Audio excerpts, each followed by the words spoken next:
अब तक मैं पूरी टूट चुकी हूँ। So is it postpartum depression?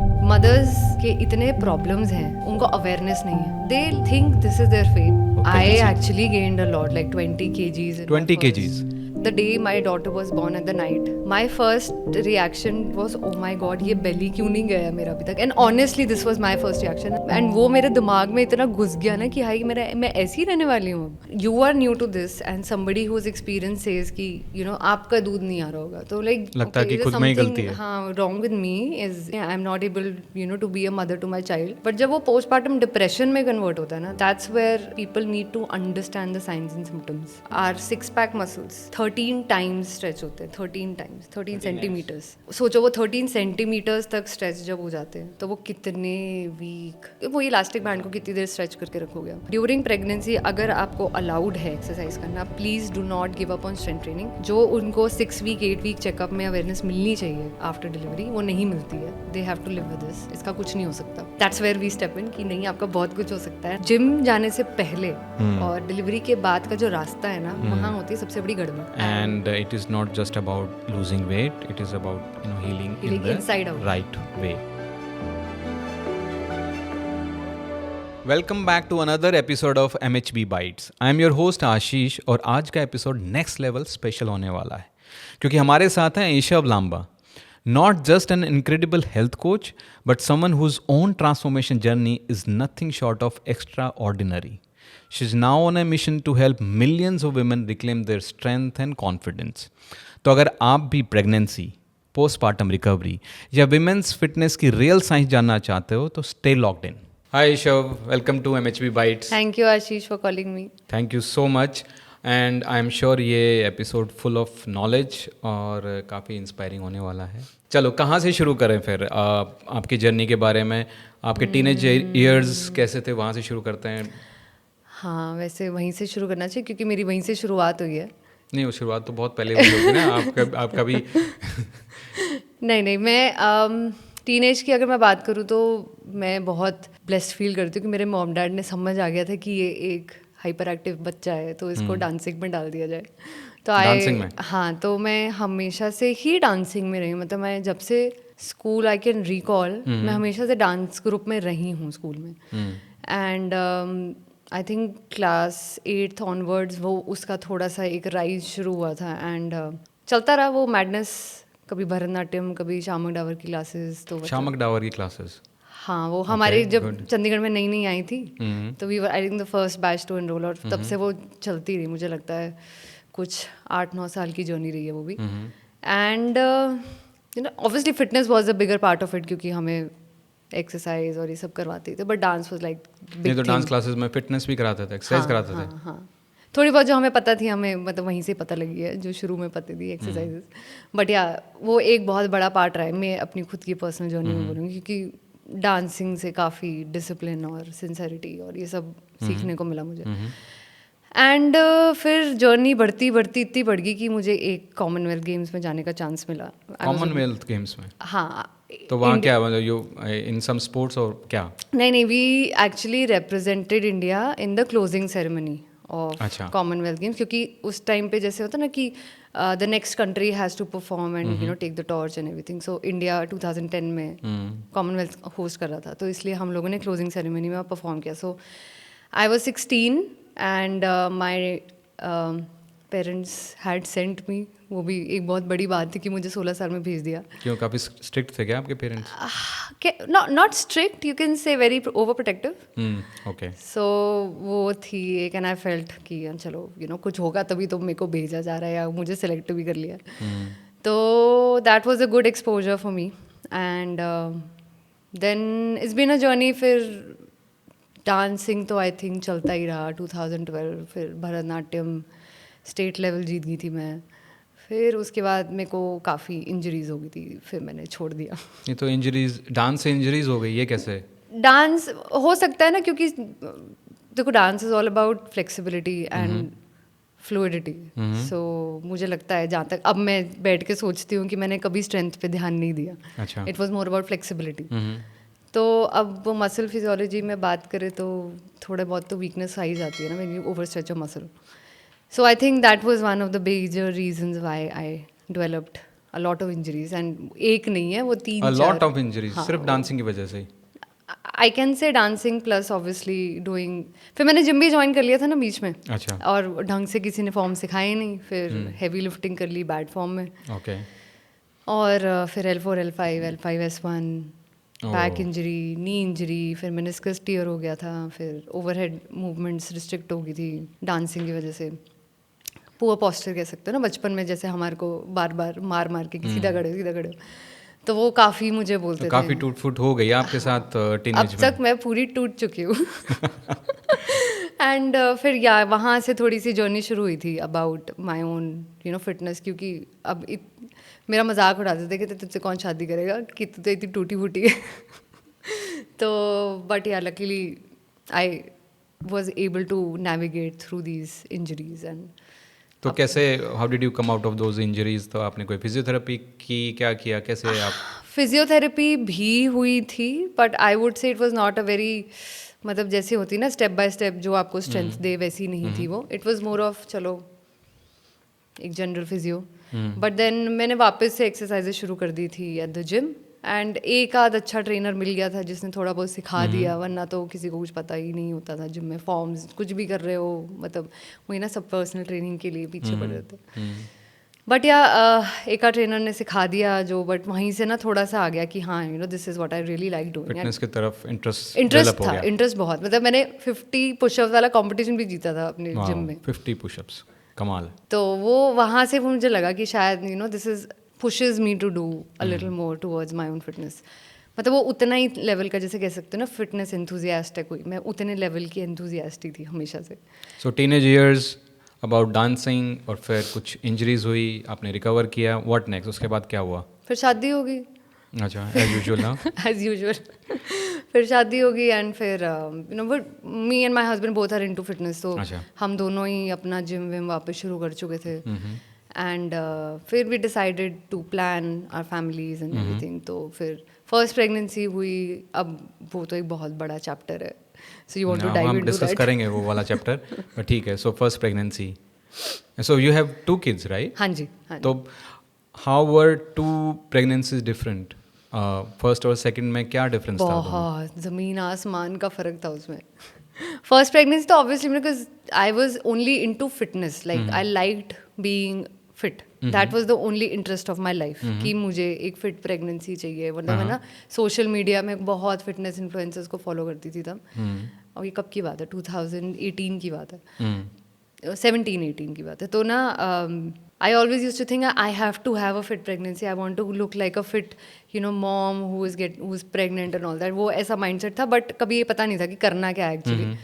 तो जब मुझे मेरे डॉक्टर ने बोला ना कि 3 months में, लाइक फर्स्ट ट्राइमेस्टर के बाद, that you know it's a normal pregnancy, you can do whatever, do prenatal yoga, like चलो मैं फिर यूट्यूब पे ढूंढती हूँ क्या करना चाहिए तो ये रैंडम यूट्यूब वीडियोस फॉलो करी बस, एंड बहुत स्ट्रेंथ ट्रेनिंग करी थी उस टाइम पे। बट फर्स्ट प्रेगनेंसी में मतलब वैसा नहीं था जैसे मैंने सेकंड में एक्चुअल में करी है, वो तो ऐसा 2 डंबल हैं घर में, उसी को लेके। सो फर्स्ट प्रेगनेंसी में जोश में काफ़ी कुछ चीज़ें की, सेकेंड प्रेगनेंसी में आप कह रहे हो इट वॉज मोर स्ट्रक्चर्ड, हाँ, it was you more were more structured. Informed, you were more aware, और आपने एक स्ट्रक्चर तरीके से ट्रेनिंग की या न्यूट्रिशन पे ध्यान दिया। Is that right? या बिकॉज देखो सेकंड तक तो मैं एक ट्रेनर बन चुकी थी ना, कोच बन चुकी थी। सेकंड तक तो you had joined my health buddy and हाँ। ओके। सो फर्स्ट वाज थोड़ा सा मिस इन्फॉर्म्ड एंड थोड़ा सा लाइक ट्रायल एंड एरर, अपना ही कुछ चल रहा था।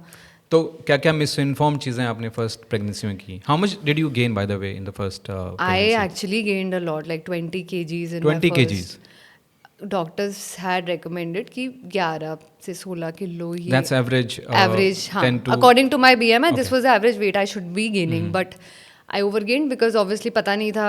Initial first phase like the first trimester, उसमें इतनी भूख लगती थी, मतलब I remember my self waking up in the middle of the night eating bananas in the middle of the night, like 2-3 तो एक साथ ही खा जाती थी मैं, and I ended up gaining 5 kgs in first trimester, जो आप आइडियली नहीं करते हो, like you hardly gain any 1 or 2 kgs।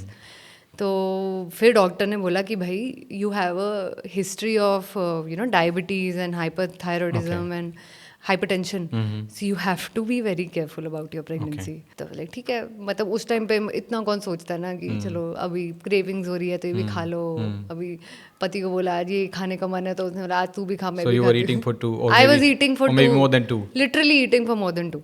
And वो है ना, सब ऑब्वियसली घर में भी बोलते हैं ना, you need to eat this, you need to eat this.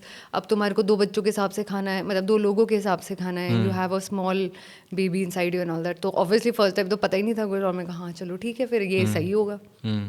And खाई गए फिर और इतना वेट गेन हो गया। एंड So कितने से कितने weight पे पहुंच गए आई आप? थिंक 55 से I started and I So ended up pre-pregnancy weight was 55, 55, हाँ. and when you delivered, how much I was was 75, 76 at that time. So my doctor was, kept poking me कि, just be careful that, you have a history, you have a history. और like ठीक है। फिर मैंने थोड़ी सी ना exercise, obviously, I think that was a blessing in disguise, क्योंकि मैं ब्लड शुगर लेवल्स मेरे स्टेबल थे, बट हाइपोथायराइडिज्म हो गया था ड्यूरिंग प्रेगनेंसी। post delivery?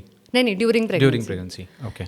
क्योंकि मॉम की हिस्ट्री रही है, dad pre like diabetic type 1, तो it was like a good combination for me. तो इसलिए डॉक्टर वाज लाइक लिटिल कि ना you have to be careful.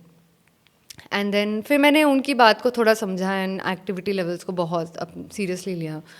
And I think by the end of pregnancy बहुत active हो गई थी मैं। Used to go for walks, like 1 hour walks तो मेरी मदर इन लॉ के साथ जाती थी मैं। एंड फिर वो ये लेबर टाइम तक तो बहुत क्रेजी हो चुका था मामला। Like I think it was like a 24 hours labour in the first and very difficult. मतलब obviously you can't imagine the first time. So is it because you had gained so much? Was that one of the factors? I won't say कि gaining weight was one of the factors, but not knowing what to do actually. कि मतलब इसको proceed कैसे करते, like बड़े लोग तो अपने हिसाब से बता देते हैं कि उनको भी कितना ही पता होता ना, क्योंकि science has developed over time and information readily available अब होने लगी है, पहले नहीं होती थी। जब आपने डिलीवरी की you were 20 kgs overweight, तो फिर कब आपने सोचा कि मुझे ये वेट लॉस करना चाहिए? मैं आपको बताऊँ, if you look at my pictures, I have always been like a petite girl and I think most of the people would relate to it, क्योंकि if somebody is petite and they suddenly gain so much of weight and then after delivery when they think कि अब delivery के बाद तो नहीं ये पेट वापस से कम हो जाएगा, my first reaction looking at myself was oh my God ये बेली क्यों नहीं गया मेरा अभी तक। And honestly this was my first reaction. And I remember one of my relative coming to me, I was the day my daughter was born, at the night they came and they were like, you still have that belly and you will still have it, like, and वो मेरे दिमाग में इतना घुस गया ना कि high मैं ऐसी रहने वाली हूँ अब। So that is something was like killing me inside कि यार ये क्या हो गया मेरे साथ। एंड धीरे धीरे फिर ऑब्वियसली जैसे जैसे घर गए, बच्चे के साथ थोड़ा बॉन्डिंग क्रिएट करने की कोशिश कर रही थी, तो weight loss was not on my mind because मेरे लिए breast feeding was very difficult and my child was colic. So, Okay. oh my God, that time was like nightmare for me. Nightmare से भी ज़्यादा कह सकते हो तो nightmares, क्योंकि if I look back now on those days, मतलब मैं सबको ही बोलती हूँ कि मेरे बेटे ने मुझे उतना हार्ड टाइम नहीं दिया जितना मेरा फर्स्ट प्रेगनेंसी के बाद टाइम हुआ, क्योंकि and that was triggering so many emotions in me every day.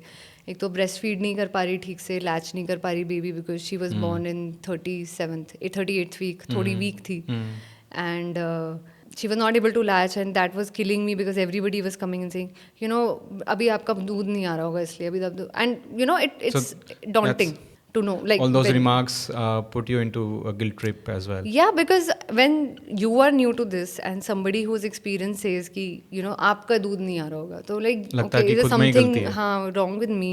Is it like me? I'm not able to be a mother to my child. तो वो बहुत स्पाइरल दिमाग में चलता रहा। And I remember use to cry a lot in the bathroom, like मेरे से नहीं हो रहा because I was hardly 28 years old. And being a mother to a child, like people expect कि मुझे अपने आप सब कुछ आ जाना चाहिए, just delivering a child, and I had zero idea. And and कई बार ऐसा होता है ना कि you have set that guiding hand कि आपको बता दे इसके कैसे नेविगेट करना है, बट वो भी नहीं, बिकॉज ऑब्वियसली मुझे नहीं लगता हमारी मदर्स को याद भी था कि उन्होंने हमें पाला कैसे था, बिकॉज अगर मुझसे अब कोई पूछे ना, देन आई वुड फॉरगेट कि 7 साल पहले 8 साल पहले मैंने अपनी बेटी को शुरू कैसे किया था। आई फेल्ट कि यार ये थोड़ा सा मेरे को ना कुछ समझ नहीं आ रहा है क्या चल रहा है। कितने टाइम तक ये फेज चला आपका? 6 months. 6 months.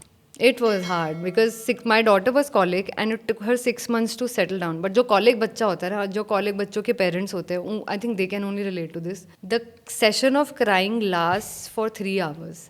No. And you have imagine a child just crying non-stop in front of you for 3 hours. I was like, कैसे soothe करूँ इसको? So it was hard. And I remember my husband, you know, holding her and just doing squats so that she can just calm down and sleep. She used to cry so much. और उसकी वजह से ना मेरे को और depressive symptoms, वैसी नींद नहीं पूरी हो रही थी फर्स्ट फ्यू वीक्स में, तो वैसी नींद आती ही नहीं है. एंड ऊपर से वो रोए जाए, समझ ही नहीं आए रो क्यों रही है. And I told my husband, I'm not able to bond with her. I don't know why. I can't just do this. And he was like, you are crazy. You are thinking too much. And you know, these are signs and symptoms of things that people don't know. So is it postpartum depression? You can say मतलब postpartum depression थोड़ा सा extreme बोल सकते हो. Baby blues होते हैं like first 2-3 weeks तो लोगों. So what are the symptoms for this? Baby blues के मतलब कांस्टेंट वीपिंग, इरिटेबल होना, मतलब वो तो वैसे भी जनरली भी होता ही इंसान जब सो नहीं पाता. And not feeling connected and मतलब अपने आप को थोड़ा सिक्लूड करके Not feeling connected to the baby? To the baby, to the environment, want to be like मेरे से कोई बात मत करेगा. अच्छा. तो वैसा कुछ. So and this fades away, like baby blues में ना this fades away with time.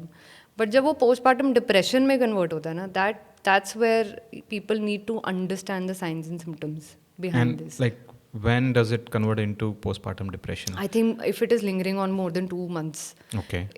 and you have very strong feelings, जैसे you know, suicidal thoughts, being like thinking of harming your own child. Okay. And पूरा दिन weep करते रहना, मतलब अपने आप को बंद रखना, किसी से मिलने का मन नहीं कर रहा, मतलब इतने एक्सट्रीम लेवल के. So did you have any of those symptoms? I did have. I had Okay. that you know, feeling of hurting my child वाली जो feeling होती है ना, that, and वो feeling आने के बाद भी ऐसा लग रहा था कि हाय मुझे ये feeling क्यों आ रही है. And obviously nobody knew that ये feelings आ सकती हैं. I have had cases, I've had clients getting into extreme postpartum depression where they were like shouting and yelling and going out of the house, running out of the house. And ऐसे extreme cases भी देखे हैं मैंने, मतलब सुने. Your clients? My clients. And I will not blame them because obviously sometimes it is what it is and people fail to understand that women go through these things and वो समझते हैं कि ना ये पागल हो गई है पैदा करके बच्चा. It's all in your head. हाँ, it's all in your head. ऐसा कह के उसको disregard कर देते हैं. I think one of the major reasons why women have postpartum depression is they're not sleeping, they don't have help, right? And they are just too overwhelmed with, you know, imagine somebody constantly touching you all the time, like constantly touching you all the time, and you're like irritate हो जाता है बंदा यार कि छोड़ दो, अब तो छोड़ दो, just you know, give me a time off. वो time off ही नहीं मिलता है लोगों को. So that is why, you know, these. क्या हमारे parents did they also go through postpartum depression or is it just a new phenomena? I think they might have. They have other routes. They must have had other routes of channelizing it. क्योंकि हम, जहाँ मुझे याद है, मेरी mom की अगर मैं बात करूँ, घर का काम ही इतना ज़्यादा होता था, दिमाग लगाने का टाइम कहाँ था.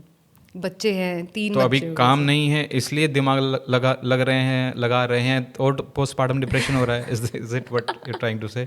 No, I am trying to say that उस टाइम अवेयरनेस नहीं होगी कि अगर सो गुस्सा फीलिंग निकलता थी भी है, but you could not name it हाँ, that it is postpartum depression. It can be, yes, because I think उस टाइम पे ना वो स्पीकअप भी नहीं कर पाते होंगे अपनी बात को कि मुझे ऐसी फील हो रही है. क्योंकि I remember my father did not have time, he was out for business all the time. बच्चा हुआ एंड जैसे कुछ मदर्स को लेवरेज होती है कि वो अपनी मदर के घर पे बच्चा करती हैं, वहाँ उनको हेल्प मिल जाती है, उनको थोड़ी सी राहत मिल जाती है, that they are able to express themselves. And mothers daughter bond होता है ना, मदर्स अंडरस्टैंड. बट कई बार होता है ना कि आई have had, okay, this is a very personal and a very real situation.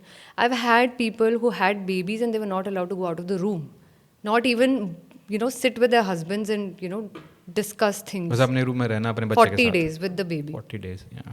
So imagine that kind of that will trigger postpartum depression because you don't have that comfort of being with your husband and discussing and, you know, emotionally bond with them with the child in those 40 days. अब क्या 40 days में तो यार 2 महीने निकल जाते हैं. 2 महीना आप एक कमरे में बंद हो, सादा खाना खा रहे हो, right. These are some triggers people don't, I don't know, some religious believes हो सकते हैं, कई फैमिली ट्रेडिशंस हो सकती हैं, बट ये ट्रिगर्स हैं and these are real plus triggers. अपने पेरेंट्स के टाइम पे सोशल मीडिया नहीं था, सो बात नहीं करते थे लोग. yeah, so they were not talking to anybody or they were not like interacting with the outside world, so they did not know कि ऐसे भी कुछ चीज़ है. So luckily Ishav, you could get out of that sadness phase. Luckily it was not postpartum depression, right? I would say yeah, because मैंने I remember very clearly 3 months postpartum मैं अपने paediatrician के पास गई थी कि मेरे को लैक्टेशन प्रॉब्लम हो रही थी, my baby was not able to latch properly and that was giving me depression. So I talked with him and he said that just don't worry about breast feeding. आप formula के साथ alternative कर लो, just keep on trying, because if any new mom says अभी भी ना कि मेरे से ब्रेस्ट फीड नहीं हो रहा, I would say, and if I have to give some tips, so I would say you will have to keep on trying, because जैसे वो होता है ना try and try until you succeed, ये वही phenomena है, ये एक दिन में नहीं हो सकता. So you will have to understand how your baby is responding to everything, and you will have to give it that consistent effort. तो मेरे डॉक्टर ने You मुझे just ये can't बोला, give up कि भाई नहीं हो रहा feed नहीं तो हो पा छोड़ रहा दो. तो छोड़ दो. हाँ, तो अगर आप if you really want this for your child, Exactly. so my pediatrician just told me that don't miss out on water, and just keep eating enough, and please go out and exercise. This is the third thing he said. And ये नहीं बोला कि दूध पीना चाहिए उससे दूध बनता है. नहीं, मेरा डॉक्टर ज़्यादा अच्छा बच्चा है. He was, I think, because वो हमारे एज का था. That's a very common myth, I guess, where in fact mother-in-laws say that. And actually I was told in the first मतलब मैं डिलीवरी करके आई थी एंड मुझे यही चीज़ बोली गई थी कि दूध पियो, दूध से दूध आएगा. और मैं यही सोच, उस टाइम तो पता नहीं ना था, अच्छा दूध से. And I hate drinking like normal milk. तो लाइक यार मुझे नॉर्मल मिल्क पीना पड़ेगा. तो वो थॉट सोच चुकी थी कि यार कितना खाना खाना पड़ेगा, कितना खाना खाऊंगी मैं कि तब दूध आएगा. And I started over eating also, कि अब मुझे दूध प्रोड्यूस करना है तो मुझे इतना खाना है. एंड जब मैं एक तो if you see that first picture, आपको कभी जैसे मैंने ट्रांसफॉर्मेशंस के लिए फ़ोटो शेयर करी, वो ग्रीन टी शर्ट में एक फ़ोटो है ना, बहुत यूज़ किया हमने. हाँ, अपने तो content वो में. फोटो को देख के मुझे ऐसा लगा था, मुझे ना श्रेक की याद आ रही थी अपने आप को देख के कि ओ माय गॉड मैं ओगर की तरह लग रही हूँ. तो उस दिन के बाद ना मुझे ऐसा लगा कि बस ये अब इससे ये नहीं हो सकता, ये मैं नहीं हो सकती, इससे ज़्यादा मुझे नहीं खाना. नहीं मुझे नहीं खाना है. और तो so apart from sadness issues, है ना, लैक्टेशन का इशू हुआ, और क्या क्या इश्यूज हुए पोस्टपार्टम फेज में? ये थोड़े बहुत जो इश्यूज हुए ना, मुझे वो धीरे धीरे समझ आए, मतलब over the year, over 1 year actually. कि फर्स्ट जैसे 3 months के बाद मैंने एक्सरसाइज शुरू कर दी. मेरे को जब पीडियाट्रिशियन ने बोला ना that, actually my husband discuss with him that she is feeling always depressed and she is not going out, she is not talking with people. And then he, I think, made us understand, these are some signs and symptoms you need to get rid of, and exercise can help you. And I, ठीक है यार, अब exercise शुरू करते हैं. तो मैं तो अपने पति के पीछे लगी, अब तुम बच्चा देखो, मैं एक्सरसाइज करने जा रही हूँ. So that was like dedicated time I started giving myself to go out of the house actually. And that helped. And that helped so much. मतलब मेरे को उसके बाद नहीं वो symptoms हुए, क्योंकि obviously एक्सरसाइज डोपामिन हेल्प करती है, रिलीज करती है, एंड वो feel good factor about your self and you see your self changing with time. It really is a boost of motivation. And I think मैं ना, जो कोई न्यू मॉम हमारे साथ इनरोल भी करती है ना, तो उनको ये बोलती है यार, first 2 weeks of your training है ना, आपने सिर्फ डेडिकेट करना है time, 20 minutes in the day, afternoon, जब भी आपको मिले, बस वो 20 minutes आपको अपने कैलेंडर में फिक्स करने पड़ेंगे. क्योंकि I think I have gone through that particular thing, and I know कि अगर आपने वो फिक्स नहीं किया ना, वो नहीं होने वाला. तो there's so much to take care of, baby है, अगर आप घर के काम भी कर रहे हो, वो है, ऊपर से work, women start working very quickly after maternity, क्योंकि अपनी पोजीशंस और इन सब चीज़ों का भी इनका मेंटल स्ट्रेस रहती है. तो that is something women start, like health is something they would start giving back seat in life. So you started exercising and it helped. It helped a So lot. what kind of exercises were you doing? और diastasis वाला topic भी बहुत मैं आपसे discuss करना चाह रहा था. So did you have diastasis? I think Ashish first pregnancy के बाद ना, मतलब उस टाइम मैं वही ऑनलाइन रिसर्च वगैरह करती थी, जब एक्सरसाइजेस करती थी देख देख के, तो वहाँ पे कुछ इन्फ्लुएंसर्स के कुछ तो थे कि तब वो बहुत छोटा टॉपिक होता था, मतलब बहुत जैसे आज की मैंने तो डायसिस चेक करो, सारे डायसिस कोच बने हुए हैं। उस टाइम पे it was very new and it was not discuss that much also. So can you just explain what is diocese recti, because कुछ लोगों के लिए तो अभी भी न्यू है ये, तो एक बार थोड़ा सा बता दीजिए कि क्या होता है ये। डायस्टिसिस रेक्टा है ना, एक्चुअली में अगर मैं एक जनरल इंसान को समझाना चाहूँ तो मैं ऐसे समझाऊंगी कि जब आप प्रेग्नेंट हो, specifically I am just talking about women who get pregnant, तो डायस्टिसिस रेक्टा होता है बेबी को अब्डोमेन में स्पेस बनानी है अपने लिए, right. So if you start inflating a balloon and आप उसका एक वो ना बलून के नीचे एक पॉइंट होता है, एक छोटा सा पॉइंट होता Exactly, है, yeah. Right. So if you start inflating you see that point stretching, that is how our abdomen stretches during pregnancy. क्योंकि जैसे अगर कोई बंद दरवाजा है और उस पर लीश लगी हुई है, अंदर से धक्का मारा तो वो खुल ओपन तो होगा बट वो पूरा तरह खुलेगा नहीं। That is the kind of openness that comes in the abdomen. तो वो 6 पैक मसल्स जो होते हैं ना, वो ऐसे करके खुल जाते हैं, Okay. just to make space. So it is actually called a functional diastasis recti, क्योंकि वो एक फिनोमिना है हमारी बॉडी का, तो वो स्पेस बनाने का। तो वो स्पेस की वजह से ही बेबी अपने बेली में अकोमोडेट हो सकता है, otherwise obviously is too tough for the baby to be accommodate in small space. So हमारी बॉडी वो स्पेस क्रिएट करती है, 100% वुमेन को होगा, 100% वुमेन को होता है, सबको होगा वो, चाहे वो मोस्ट प्रॉबेबली 100% मदर्स को होगा हमारे, हु ऑप्ट फॉर या प्रेगनेंसी, जो मदर्स हैं उनको आई थिंक सेकेंड ट्राइमेस्टर के एंड या मिड ट्राइमेस्टर से शुरू हो जाता है, and by the third trimester everybody has a diocese recti. Okay, ठीक है। एंड लोगों को लगता है कि डायसिस रेक्टाई हमें प्रेगनेंसी के बाद होता है, बट वो प्रेगनेंसी में होता है। एंड वहीं से क्योंकि अब्डोमेन की स्ट्रेचिंग होती है, एंड जब अब्डोमेन की स्ट्रेचिंग होती है, and there is a fact I would want to add here that are 6 pack muscles 13 times stretch होते हैं, 13 टाइम्स, 13 सेंटीमीटर्स। ओके, एंड सोचो वो 13 सेंटीमीटर्स तक स्ट्रेच जब हो जाते हैं तो वो कितने वीक, किसी चीज़ वो इलास्टिक बैंड को कितनी देर स्ट्रेच करके रखोगे आप, तो वो इतने वीक हो जाते हैं, and there is a lot of chance that women would retain this separation. जैसे बेबी हो गया, obviously you know your belly is gonna take some time to come so back. you say 100% of mothers develop diastasis recti. What percentage of mothers actually retain diastasis recti beyond maybe 2-3 months? What do you say? Okay, I think 40% women will have it till 6 months. 40%. 40%. But 82% will have it 1 year, 2 years postpartum. मतलब वो Okay. Retention rate बहुत ज़्यादा है, The retention rate बहुत ज़्यादा है. काफ़ी women So का 12 ideally, weeks.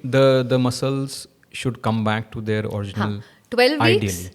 Ideal timeline 8 to 12 weeks में diastasis recti should come back. Should heal. I would On say. its own. Exactly. हाँ, क्योंकि बॉडी का नेचुरल फिनोमेना है, जो स्ट्रेच हुआ है वो अपने आप जैसे यूट्रस श्रिंक हो जाता है, वैसे ही अब्डोमेन भी come back. That's natural. Nature ने ऐसा बना दिया. हाँ. So then why do most women still do not heal? इसका बहुत लंबा आंसर है मेरे पास। नहीं तो कुछ पॉइंटर्स दो ना, बिकॉज वो बहुत इंपॉर्टेंट है ना. Okay, it starts pre pregnancy. It starts pre pregnancy. Okay, क्योंकि अब मैं ना थोड़ा सा इंडियन स्कूलिंग और इन सबको भी ब्लेम करूँगी थोड़ा सा, क्योंकि मैं अपनी एज की बात करूँगी, क्योंकि हम जैसे बड़े हुए हैं, we are force to study more, sit more, जैसे बोर्ड एग्जाम्स हैं और मतलब हमारे को लाइफ में कुछ बनना है तो हमें स्टडी करना पड़ता है बहुत ज़्यादा। स्पोर्ट्स का कल्चर कम है. स्पोर्ट्स का कल्चर कम है। सो वहाँ से क्या है, we have developed so much of postural problems as a girl, and you know as we hit puberty and you know our body is growing, so our bodies are changing, right? And you must have seen so many teenagers developing that hunched posture, right? And studying more, being in this posture, आजकल and तो now phone भी है, iPad, phone पे भी तो लगे phones, रहते हाँ, हैं. so वो posture increase ही हो, like you are you know increasing this hunch in your back, and then there's not the hunch, you are also sitting like this all the time. So these little posture problems they linger on. Okay. आप सोचो कि एक ना muscle का length tension relationship होता है, आपने उसको चेंज कर दिया, एक आइडल बैलेंस्ड बॉडी को चेंज करके आप या ऐसे बैठ गए तो एक मसल डोमिनेट हो गया, एक मसल लेंथन हो गया, राइट? तो आपने क्या किया, you not worked reworked on strengthening your body. अब स्ट्रेंथ ट्रेनिंग का कल्चर तो अब आना शुरू हुआ है ना, तो जब मैं जिम जाती थी या जब मैं I hardly used to see so many women in the strength room. अब तो सब बॉलीवुड सेलिब्रिटीज भी वेट ट्रेनिंग करती हैं. हाँ, क्योंकि ज़रूरी है, good. Which is very good, क्योंकि देखो हेल्थ अवेयरनेस मैं तो अप्रिशिएट करूँगी उनको that they are spreading some form of health awareness. But at that time I used to see a lot of women just doing cardio. या तो hit classes कर रही होती थी या वो भंगड़ा क्लासेस, जुम्बा योगा और ट्रेडमिल पे running. That is what I used to see. I hardly used to see any women doing strength training in my at that time, at that जब मैं 7-8 years back. 10 years ही लगा लो. तो because you have not worked on the strength part of the muscle, तो आप उसी posture में उसी muscle weakness के साथ, लोगों को ये भी तो लगता है ना पतले हैं तो क्या हो गया, हम अच्छे तो दिखते हैं, ठीक है? तो पतला होना is not everything. I have had so many mother like petite, never worked out, developing such severe diastasis recti, क्योंकि कभी मसल की स्ट्रेंथ पे ही नहीं काम किया. Okay, so coming back to pre pregnancy, they develop all these posture problems and then they get into their pregnancies. And obviously weight gain भी होता है at that time, like pre-pregnancy weight gain कर लिया और चलो इतना ध्यान नहीं रखा फिटनेस का, and lingering health issues अब बढ़ते ही जाएंगे क्योंकि as we age metabolically we are also aging. So when they get into pregnancies with that posture bad issue, posture issues, कह लो, हाँ, being overweight, never trained, out, हाँ, yeah. never trained the muscle. Exercise तो फिर भी करी होगी ना, Zumba वगैरह तो, but you never worked on the strength part of it. Then what happens, देखो फिजियोलॉजिकली अगर आप बॉडी को समझो ना प्रेगनेंसी के टाइम, इट इज़ एक्सपैंडिंग.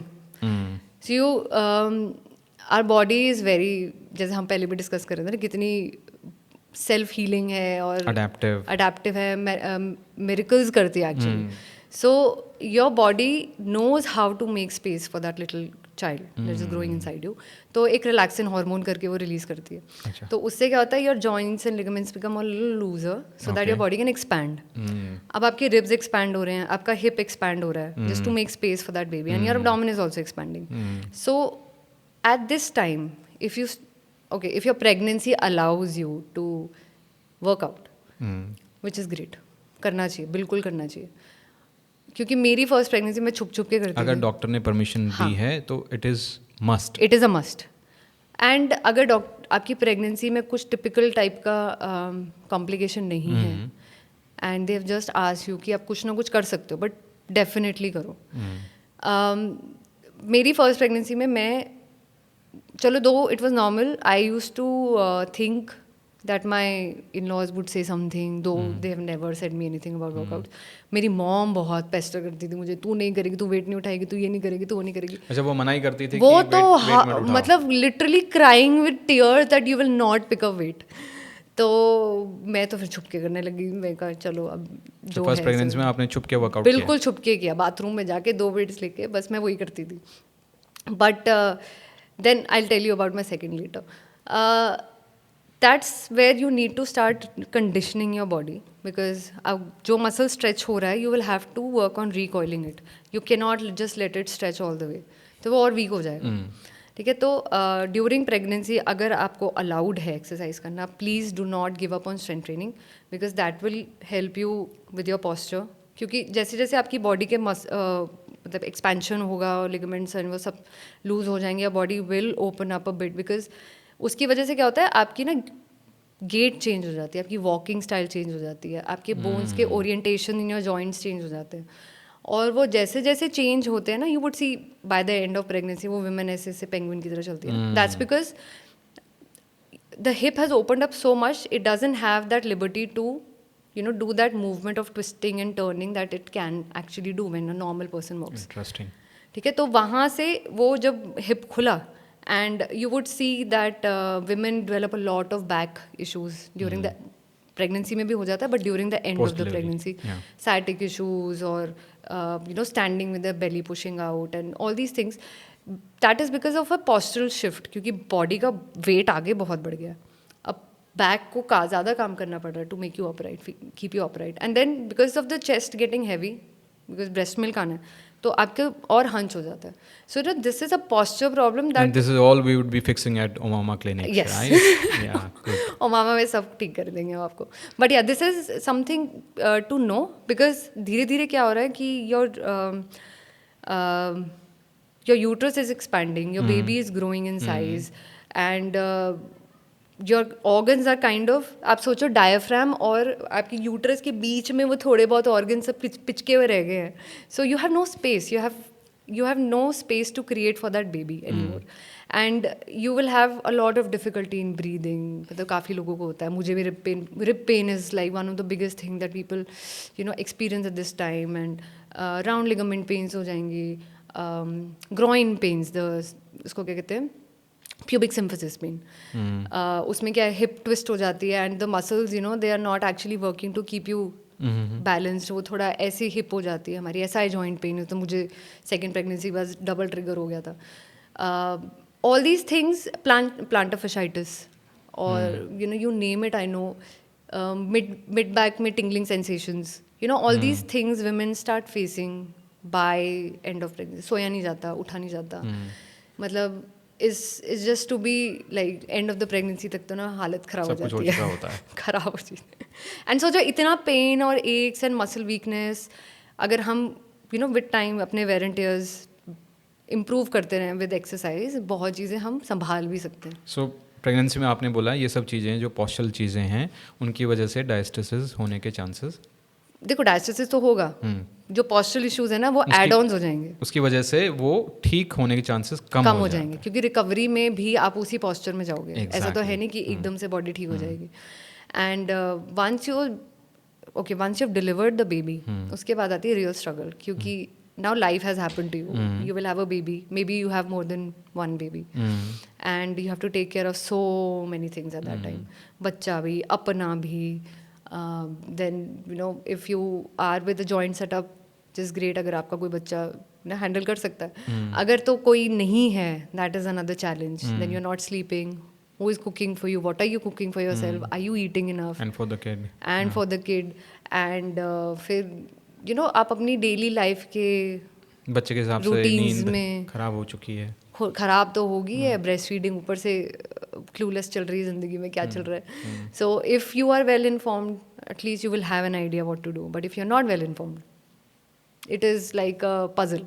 तो फिर वापस आना मुश्किल है, डायस्टेसिस जो सेपरेशन हो चुकी है. हाँ, क्योंकि देखो जब ब्रेस्ट फीडिंग के टाइम पे what is happening, you are again putting pressure. So diastasis is a pressure issue, it is a pressure related problem. अब एक हमने ना पोस्ट की थी बड़ी अच्छी सी, जिसमें वो स्क्वीजी बॉल यूज़ किया था ना, जिसमें से पॉप पॉप पॉप पॉप करके वो सारे बाहर से निकलते थे. तो उसमें we try to explain how things work when you have a pressure related issue. तो प्रेशर रिलेटेड इशू डायस्टेसिस के फॉर्म में आ सकता है, प्रेशर रिलेटेड इशू हमारे हर्नियास के फॉर्म में आ सकता है, और ये हमारे प्रोलैप्स के फॉर्म में आ सकता है, ये हमारे पेल्विक फ्लोर डिस्फंक्शन के फॉर्म में आ सकता है, ये हमें डायफ्राम में तो एक हाइडस हर्निया और वेंट्रल हर्निया, मतलब जो मिड लाइन में बेली बटन के अलावा ऊपर नीचे होता है. So these are pressure disc issues also. So pressure problems हैं ये सारी, क्योंकि कहीं अगर बॉडी में प्रेशर मिसमैनेज होता है, so it is going to disperse somewhere और the other. And I think काफ़ी जगहों पे काफ़ी फिजियोज ये बोलते हैं you are as strong as your weakest link. So हमारा वीकेस्ट लिंक ही वही है जो हमारा सेपरेटेड जगह है या प्रेशर जहाँ से हम मैनेज नहीं कर पा रहे हैं. And we are only as strong as कि हम उसको मैनेज कर ले, बस उतना ही है हमारी बॉडी में स्ट्रेंथ अभी, और उससे ज़्यादा है नहीं. तो it is important to learn how to reregulate that pressure, because अगर आपकी एब्डोमिनल वॉल ही स्ट्रॉन्ग नहीं है and you are not able to endure that pressure, जैसे कॉफ हो गया, स्नीज हो गया, बिकॉज हाई प्रेशर एक्टिविटीज़ है ये, एंड आप इसी को एंड्योर नहीं कर पा रहे, आप ज़ोर से हंस दिए, जैसे आप बता रहे थे, there was one of this client who laughed and had an incontinence episode. तो because that is a pressure related problem, your body. थोड़ा बताओ ना सबके लिए, क्या what is incontinence, क्या होता है, और how is it related to this postpartum phase? Incontinence is involuntary leaking of urine when you have either when you're enduring any kind of high pressure activity. जैसे कॉफ हो गया, sneeze हो गया, laughing, pooping, jumping, shouting, okay, even singing out loud, because that is also a high pressure activity. तो ये सब करते हुए sometimes women leak urine. Yes, and that happens because there is a mismanagement happening of pressure inside your body. Maybe diastasis हो सकता है, या pelvic floor का कोई dysfunction हो सकता है, या posture related issue हो सकता है, So जिसकी वजह much is से going there. मैं एंडलेस है ये, मतलब ये topic is endless. I can not stop talking about it, because if somebody ask me ना why is this happening, there is no one answer to it.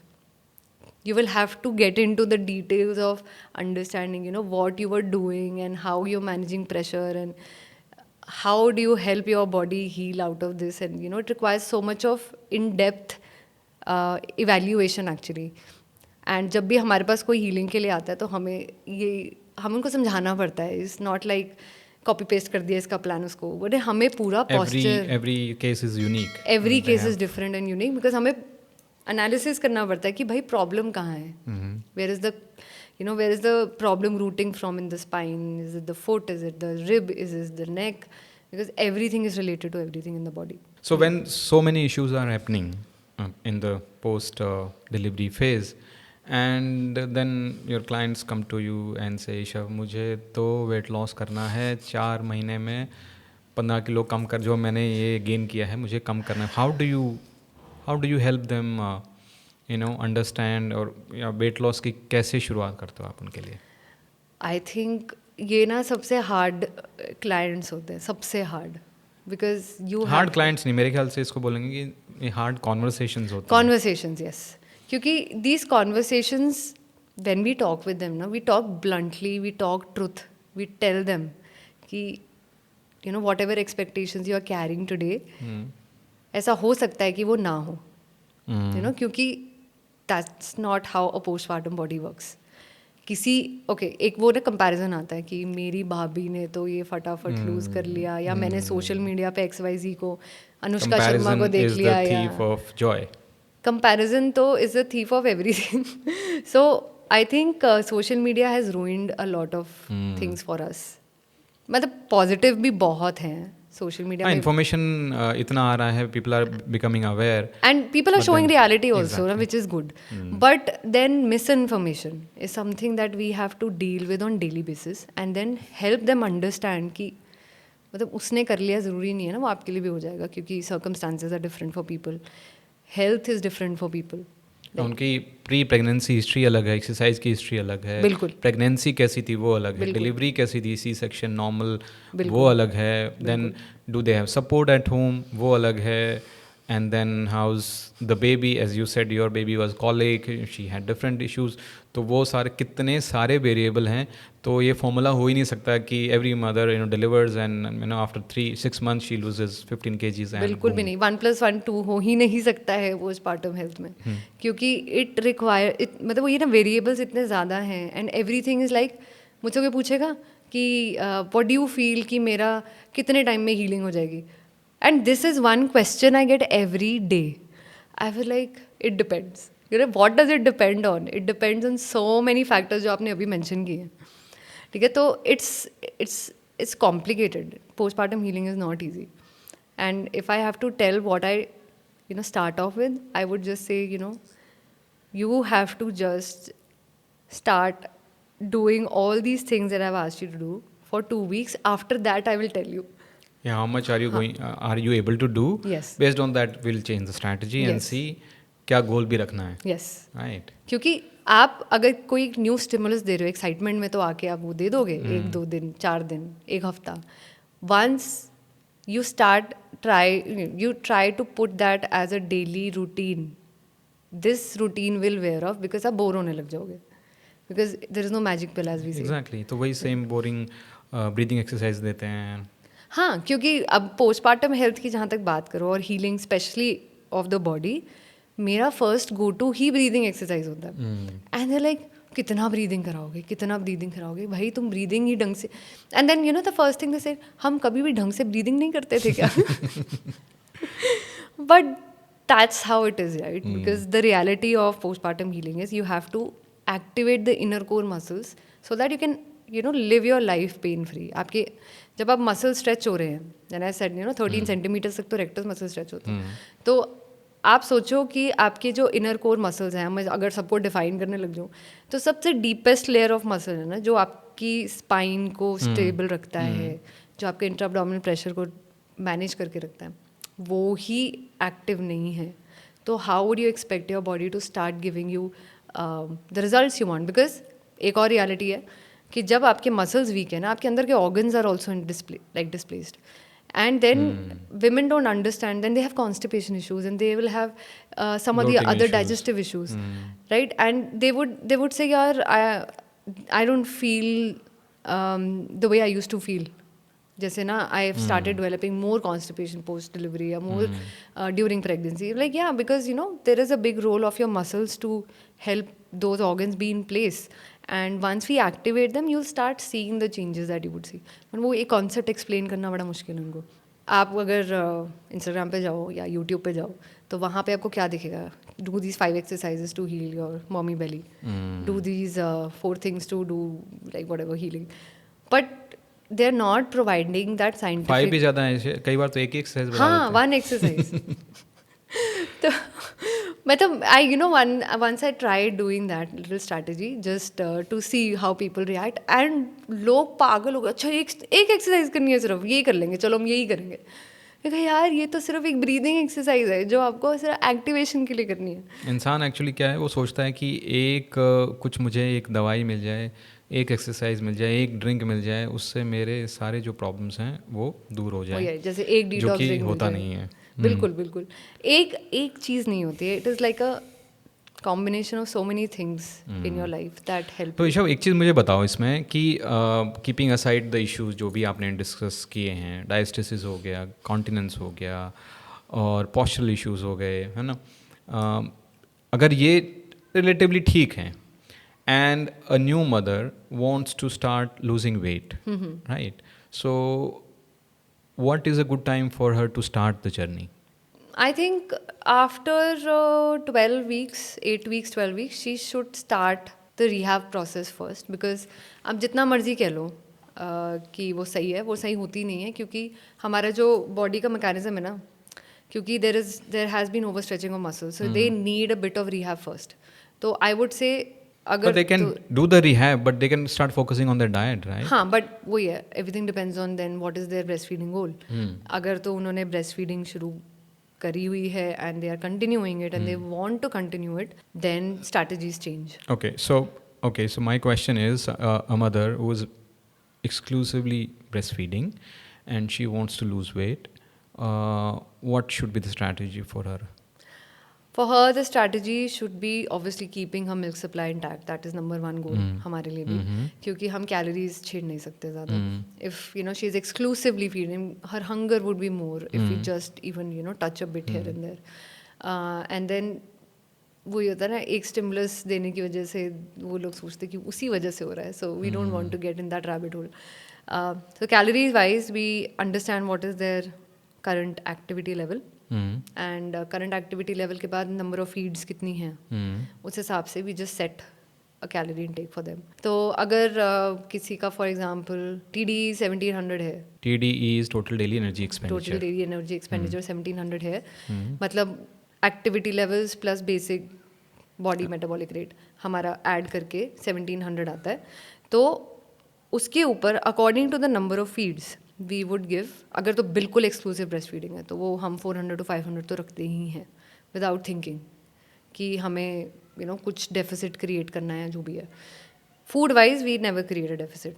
हमारा major intake रहता है, priority रहती है प्रोटीन इनटेक पे and keeping enough energy for her. Like carb intake भी सही रहता है. काफ़ी लोग बोलते हैं ना कि हमारे को अब फीड के साथ लूज़ करना है वेट तो हम कार्ब्स कम खा लेते हैं. नहीं, at that time you need that constant energy because with the baby you're not sleeping and your body is demanding for energy all the time, so you will have to keep up with your overall carb intake. And fat levels bhi aise ki good fats we introduce, like more of nuts and seeds and eggs, whole eggs, milk, matlab whatever their preference is. So according to that we create a plan in which their overall calorie intake is taken care of according to breastfeeding. the only deficit that we would create would be through exercise or movement. Okay, तो हमारा main go to motive यही रहता है कि हम at least उनको 8 से 10,000 steps तक पुश करें, डिपेंडिंग ऑन अभी उनका स्टार्टिंग लेवल क्या है. ये नहीं कि क्योंकि देखो इनिशियल क्या होता है जब एक्सक्लूसिव डिमांडिंग ऑन फीड होती है ना, तो mothers even don't have the time to get up and go to the washroom. ठीक है, तो उतने लेवल तक हमें समझनी पड़ती हैं चीज़ें कि उन्हें what is the kind of help they have, will they be able to do this particular set expectation जो हम उनके लिए सेट कर रहे हैं. तो मोस्टली 6 months तक तो ऐसा ही रहता है दैट वो एक स्ट्रक्चर आ जाता है लाइफ में बच्चों के साथ. 3 to 6 months कह सकती हूँ मैं. सो 3 to 6 months में वो एक स्ट्रक्चर क्रिएट होने लगता है. फीड कई बार तो क्लस्टर फीडिंग भी होती है कि मतलब बच्चा ऑन डिमांड बहुत ज़्यादा मांगने लगता है. Then that is a phase. But when there is no cluster feeding happening and वो जैसे मोस्टली मदर्स 2 hourly गैप में फीड कराती हैं सब बच्चों को, अगर सब सही चल रहा है तो they at least understand, this is the time I have. They would do something or the other, workout कर लिया या movement कर ली, वॉक कर लिया. एंड बच्चे के साथ ही हम उनको थोड़ा सा एक्सरसाइजेज भी ऐसे देते हैं कि that they can just keep the kid with them, may be on a whatever chair or a pram or whatever, and then you can just do a few repetitions of a few movements and then get on with your feeding and everything. So थोड़ा ऐसा flexible हम बनाने की कोशिश करते हैं that they don't feel like a burden but they're doing something for themselves also. तो उनके रूटीन में से ही कुछ समय निकाल के, चाहे वो एक्सरसाइज के लिए उनके लिए निकाला या फिर they go out for walk. Yes, because you need that time out. You will need that time out, and जब तक आप वो अपने आप को उससे disassociate नहीं करोगे तो you will not enjoy coming back to it also. Exactly. So that is the main motive, and obviously for your own mental health also, you need that time off. And धीरे धीरे क्या होता है कि जैसे जैसे obviously हर एक body का अपना ग्राफ है. When there is a high there is a low. अब वो लो फेज भी आएगा जब टचवुड बच्चा बीमार हो गया या आप बीमार हो गए या कुछ और दी अदर सर्कमस्टांस हो गया when you're not able to do so many things. At that time, we kind of keep them motivated enough to keep going and do the bare minimum possible so that they don't fall off the wagon की saying कि यार अब तो zero हो गया सब कुछ, and वो डीमोटिवेट हो गया, ड्रॉप ऑफ हो गया उसका, या वो मन नहीं कर रहा अब करने का.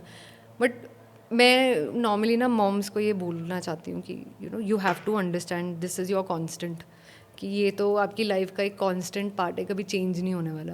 बच्चे हमेशा बीमार होंगे, उन्होंने कभी ना कुछ तो होना है, आपको भी होना है. But you will have to find a mid ground where you can do things but keep other things also important. जैसे आपने बोला एक्सक्लूसिव फीडिंग कोई कर रहा हो तो एक्सक्लूसिव फीडिंग में हमारा मेन गोल यही रहता था कि 400 to 500 कैलोरीज तो हम उनको एक्स्ट्रा खिलाएं. Over and above TDE, and which is normally a lot for a lot of women. जब हम लोग उनकी कैलकुलेट करके मील प्लानिंग करते हैं ना, दे लाइक हम तो इतना खा भी नहीं सकते, एंड आई एम लाइक कि आप लोगों को तो खाना चाहिए. ठीक है, and then they have that okay अब हम वेट कैसे लूज करेंगे. बट देन वहीं पे हमें माइंडसेट चेंज करना पड़ता है. It's not about losing weight in those phases, it is more about giving a body enough nutrition to tackle the healing process, to tackle breast feeding. And weight loss can be like the number 2 or the number 3 goal. क्योंकि जब आप अच्छा खाना खाने लगते हो, obviously your body starts boosting your metabolism. It starts producing better, like good quality milk for your child. And then धीरे धीरे obviously you would start seeing the change that you would want to see, like a healthier body. Not कि undernourished body. या ऐसा लगता है ना काफ़ी mother's जो अंडर ईट कर जाती हैं, they would feel कि प्रेगनेंसी के बाद एकदम से वीक हो गई हैं या बिल्कुल लैंकी सी दिखने लग गई हैं. सो that is not the goal, that should not be the goal actually, क्योंकि उससे एसोसिएटेड बहुत चीज़ें हो जाती हैं. वेट लॉस प्लानिंग कैसे होगी? TDE आ गया प्लस आपने 500 कैलोरीज एक्स्ट्रा कर दी. हाँ, व्हाट नेक्स्ट? उसके बाद हम उनके लिए कैलोरीज पर मैक्रोन्यूट्रिएंट सेट करते हैं. जैसे हम 1.2 ग्राम प्रोटीन उनका सेट कर दें पर. तो पहली चीज़ प्रोटीन सेट. हाँ, पहली चीज़ प्रोटीन सेट, क्योंकि that is the most important thing. And उसके बाद जब हम लोगों ने उनका बॉडी वेट के हिसाब से 1.2 ग्राम कैलकुलेट करते हैं, सो 1 ग्राम प्रोटीन में 4 कैलोरीज होगी, तो उसके हिसाब से जैसे ओवरऑल TDE के ऊपर जो हमने कैलकुलेट किया, जो आपका जो टोटल कैलोरी इनटेक है उसके ऊपर हमने जब कैलोरीज टोटल करी तो उसमें से माइनस करके फिर हम कार्ब्स और फैट्स डिवाइड कर देते हैं. तो किसी भी ऐप ट्रैकिंग में जाके you can start tracking your food and you can include anything actually in that time. अगर आपको दाल चावल dosa, idli, sambar, So everything can be everything included. can be given. All carb sources, जो भी आपके स्टेपल कार्ब सोर्सेज हाँ, हैं उनको staple, इंक्लूड जो भी करो. आपके घर में बनता साउथ है. इंडियन है तो वो अपने डोसा, इडली, सांभर वो सब बिल्कुल, ऐड करो. बिल्कुल. हमारे यहाँ नॉर्थ इंडिया में दे कैन ऐड रोटी, चावल तो हर जगह है, उसमें Staples कोई. वही है. And you know, it's more about balancing food. हम ये What इंश्योर about करते हैं घी का क्या इशू है इसमें? कि हाँ, मैं उसी पे आ रही थी कि we ensure that fats are given in the quantity they should be given, not going over. Because इस टाइम पे बहुत मदर्स हैं जो पंजीरियाँ, जैसे हमारे पंजाब में तो पंजीरी मौज चलती कराते है हैं. बहुत ज़्यादा, है ना, और घी भर के दी जाती है. एंड काफ़ी लड्डू, चलो गोंद के लड्डू और ये सब बहुत अच्छी चीज़ें हैं for recovery, but they have to be taken in a moderative way, not like कि ओवरली एक्सक्लूसिव उसी पे जी रहे हैं. ताकि क्योंकि ना काफ़ी मदर्स, हम जैसे हमारी मॉम्स हैं और हमारे ओल्डर वो है, उनको लगता है कि एनर्जी आनी चाहिए. बट हाँ ठीक है, अगर हम बैलेंस वे में सब इनकॉर्पोरेट कर रहे हैं तो एनर्जी आएगी. ओवर ईटिंग करके हमें अननेसेसरी वेट गेन नहीं करना है, क्योंकि वो अननेसेसरी वेट गेन हो जाएगा, फिर आप अपने आप को देख देख के रोगे कि इतना वेट गेन तो मेरा. एंड ये एक्चुअली में हुआ है हमारे काफ़ी क्लाइंट्स के साथ कि डिलीवरी के बाद दे लॉस्ट सिग्निफिकेंट वेट, कि चलो जब बॉडी बेबी निकालती है तो you know it loses fluids and placenta, blood, जो भी लॉस होता है, वेट लूज तो होता ही है. बट उसके बाद इधर विल गेट स्टक और people will start over eating, because वो ये ना मिथ ईटिंग फॉर 2 वाला, कि अब तो दूध भी पिलाना है तो तुम्हें 2 लोगों के हिसाब से खाना पड़ेगा. बट एक्चुअली में हम वही तभी तो कैलोरीज उतनी ही सेट करते हैं जितनी नीडेड होती हैं. You don't have to eat for 2, you just have to eat some extra calories.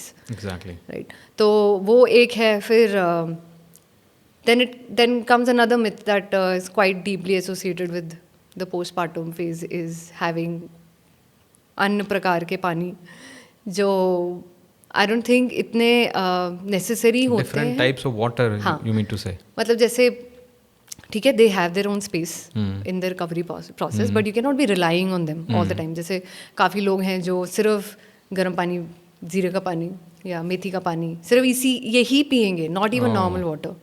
So and अब सोचो इतनी गर्मी, मेरा बच्चा मई में हुआ था, मुझे कोई बोले कि पूरा टाइम तो गर्म पानी पिए, oh my god. I am not saying कि give me cold chilled water, but at least normal water. तो वो भी नहीं दिया जाता काफ़ी विमेन को.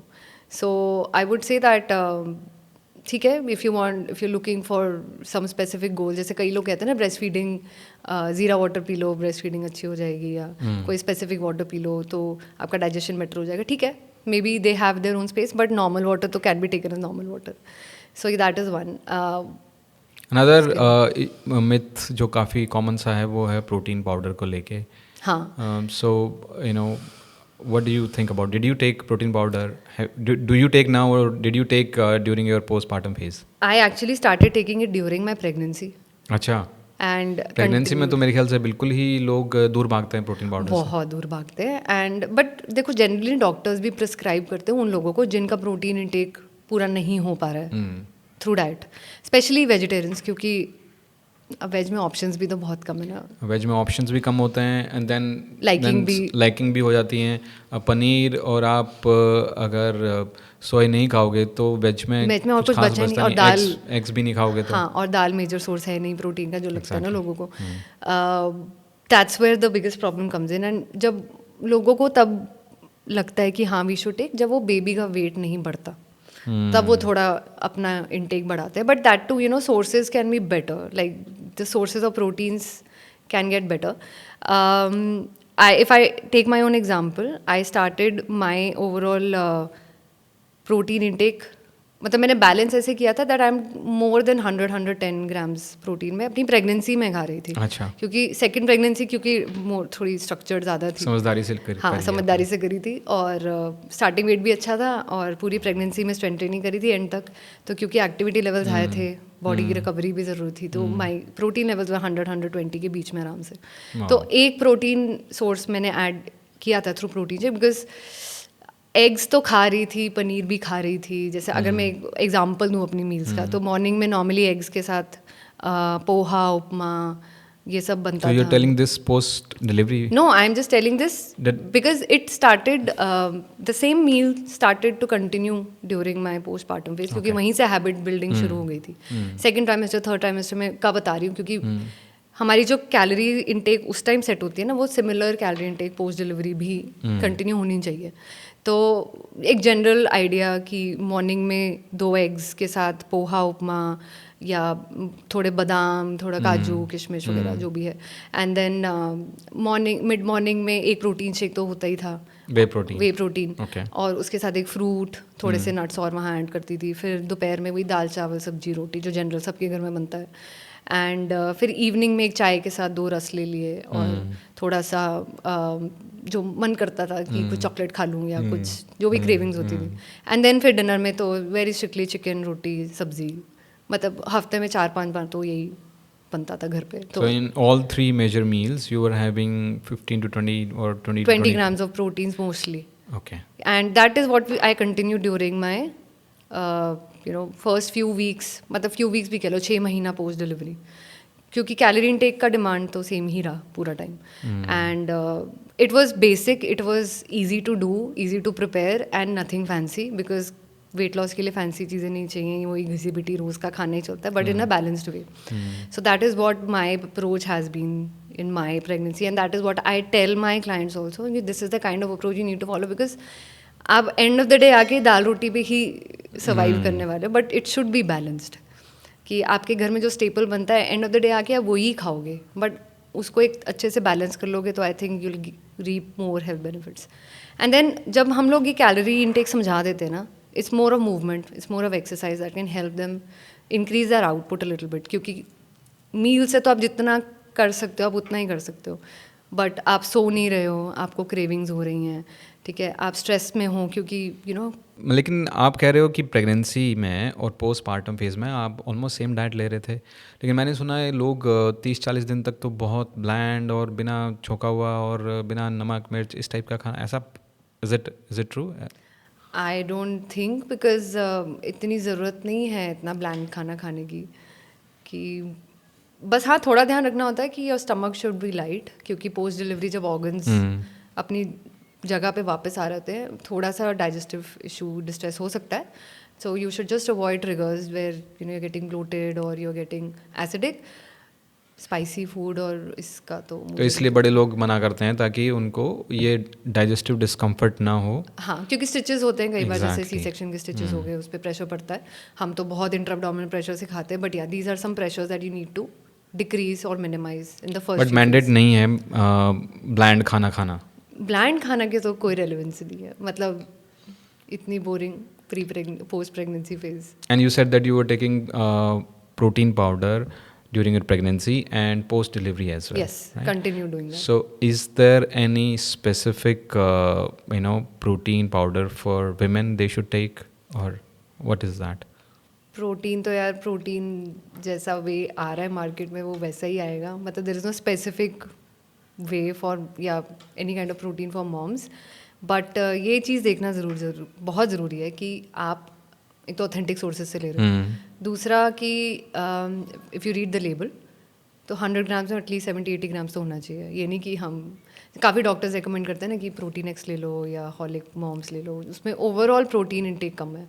तो वो चॉकलेट पाउडर ज़्यादा है, प्रोटीन पाउडर कम है. कह सकते हो. They are like more, I would not say that they are like energy drinks. Energy drinks है, they are not like main sources of proteins. तो वरना उसके लिए तो हम दाल चावल तो खा ही रहे हैं ना. Why do you want to take it from a box when you can have it at home? Proteins हमें नहीं मिलते हैं.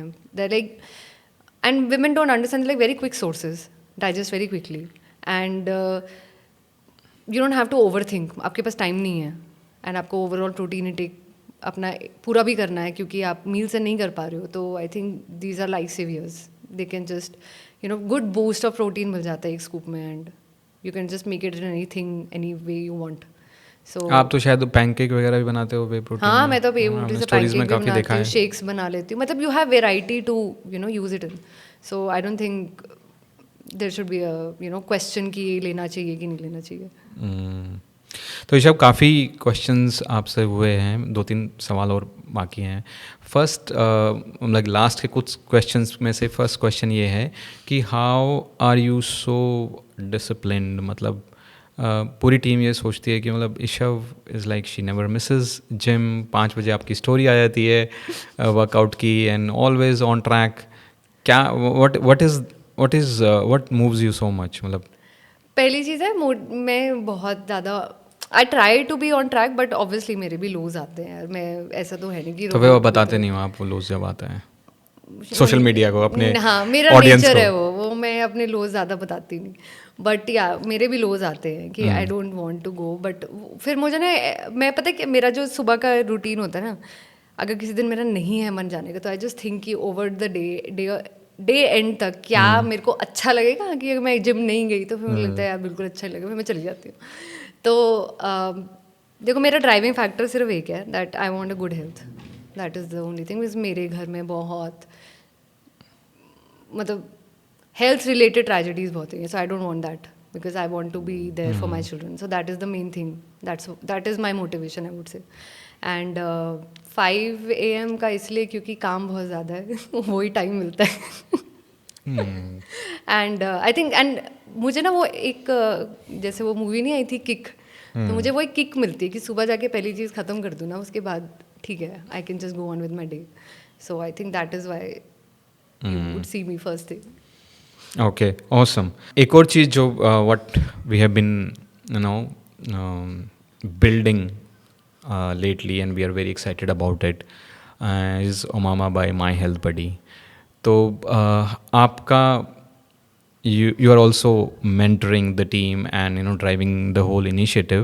So what is your vision for that and what do you think is the need for that? क्या आपको लगता है? There is a big need for Omama. इतनी बड़ी मतलब ऑफलाइन तो आपका थॉट प्रोसेस था अच्छा हुआ, ऑनलाइन तो हम बहुत टाइम से कर रहे हैं। तो ऑनलाइन जब हम करते हैं ना, और वो जो हमें एक खुशी मिलती है to help a mother heal out, वो ना एक ब्लेसिंग है। मैं आपको ऑनेस्टली बता रही हूँ, it feels like a blessing, because वो ना एंड में बहुत दुआएं देके जाते हैं कि यार you have help me so much. Mothers के इतने प्रॉब्लम्स हैं जो वो डिस्कस नहीं, मतलब उनको अवेयरनेस नहीं है। जो उनको 6 वीक 8 वीक चेकअप में अवेयरनेस मिलनी चाहिए आफ्टर डिलीवरी, वो नहीं मिलती है। And they think this is their fate, they have to live with this, and इसका कुछ नहीं हो सकता। That's where we step in कि नहीं, आपका बहुत कुछ हो सकता है। पर डॉक्टर्स हैं ना उनके पास, लाइक डॉक्टर्स नहीं बताते क्या उनको? देखो, गायनोकोलॉजिस्ट और इन लोगों का ना main aim I would say would be just to ensure that baby and the mother are fine delivery के बाद, एंड अब अपना ख्याल रखो, खुद रिकवरी करो। बट या उनका मेन एम ये होगा कि just to ensure that delivery is safe, the mother is safe, the baby is safe, and I think that's about it. उसके बाद क्या, उसके बाद आता है ओ मामा, क्योंकि जिम जाने से पहले और डिलीवरी के बाद का जो रास्ता है ना, वहाँ होती है सबसे बड़ी गड़बड़। दैट विमेन डू थिंक कि अब आपको डॉक्टर ने बोल दिया कि you are okay to do anything and everything. That is what happened with the client of mine last week. I had a conversation and she said my doctor is like you can do sky diving also at 8 weeks post delivery. I was like, and you had a twin, and she had twins, and she has a very severe diastasis. And I was like, your doctor asked you to do skydiving? Like, yeah. Because that's weird, because you need recovery right now. You need to recover out of childbirth, क्योंकि आपकी abdomen stretched out है, आपका pelvic floor stretched out है, आपको C-section है, incontinence issues हो रहे हैं, and you feel like, you know, when you get out of bed, you feel there is a big bulge in your belly. You know, these are problems and you need to rectify first and then go in for high intensive training. And लोग तो वजह से ना boot camps में चले जाते हैं and वहाँ जाके अपना केस और ख़राब कर देते हैं, and then they have other issues that they are not even aware कि यार अच्छा अब मुझे ये प्रॉब्लम भी होने लगी है, मुझे इनकॉन्टिनेंस होने लग गया है, मुझे बैक में ट्रिगर हो गया है. So you know, if you are dealing with such problems even 1 year 2 year post delivery, you are still in that postpartum phase, you have not healed out of it, and that was the kind of awareness we are trying to put in. So वो healing 3 महीने तक भी हो सकती है और वो 3 साल 5 साल तक भी 10 साल 12 साल 13 साल 14 साल, अच्छा, मतलब it can linger on. And women do ask कि हम क्या 12 साल पोस्टपार्टम हील हो जाएंगे. नहीं, हमारे काफ़ी डायलिसिस के क्लाइंट आते हैं जो 10-12 साल पोस्ट डिलीवरी आते हैं और अब सोचो उनको अब पता लगा कि डायलिसिस कुछ होता है and they come here to get. And the only thing they say like हमें काश पता होता 10 साल पहले कि ऐसा भी कुछ होता है, but that is what we have build. अब वो काश नहीं रहेगा because now we have Omama and it is not just about losing weight, it is about healing in the inside out, right way, and in like literally inside out. हम आपको अंदर से भी heal कर देंगे और बाहर से once you start feeling good about yourself you heal बाहर से भी. So So yeah, that is the main aim, to heal inside out. awesome. So thank you so much ईशव. काफ़ी सवाल आपने जवाब दिए आज और मेरे पास अभी भी कुछ क्वेश्चंस बाकी हैं, बट आई थिंक समय का ख्याल रखते हुए I think we should conclude it here. और फिर अगले एपिसोड में नेक्स्ट टाइम जब मैं आपको बुलाऊंगा maybe will cover more questions. But thank you so much, it was really insightful. और इतनी बातें करके मैं और ज़्यादा पम्प्ड अप हूँ about my health buddy, Omama and building things together with you. Thank you so much. Thank you for inviting. So guys, I am sure आपने बहुत कुछ सीखा होगा आज की कॉन्वर्सेशन से. Thank you so much for watching. कोई भी सवाल है कमेंट्स में पूछो, and please do not forget to like this video and subscribe to our channel. See you in the next one.